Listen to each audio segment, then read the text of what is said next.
সরকারের উদ্যোগে ভারত থেকে সেদ্ধ চাল এবং মিয়ানমার থেকে আতপ চাল আমদানি করার সিদ্ধান্ত নেওয়া হয়। চট্টগ্রাম চলাচল ও সংরক্ষণ নিয়ন্ত্রক দপ্তরের উপনিয়ন্ত্রক মোহাম্মদ সহিউদ্দিন আহমেদ এ তথ্য নিশ্চিত করেন।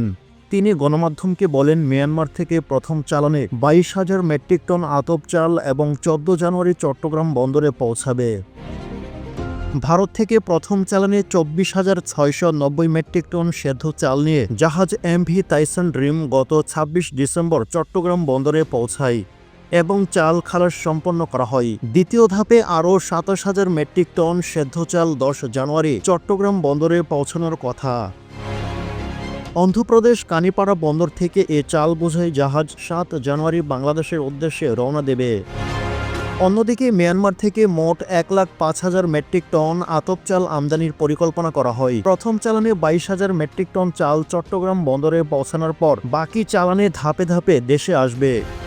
চট্টগ্রাম চলাচল ও সংরক্ষণ নিয়ন্ত্রকের দপ্তরের চলাচল ও সংরক্ষণ নিয়ন্ত্রক জ্ঞানপ্রিয় বিদুষী চাকমা গণমাধ্যমকে বলেছেন, ভারত থেকে 2 লাখ মেট্রিক টন সেদ্ধ চাল এবং মিয়ানমার থেকে 1,05,000 মেট্রিক টন আতপ চাল আমদানির চুক্তি সম্পন্ন করা হয়।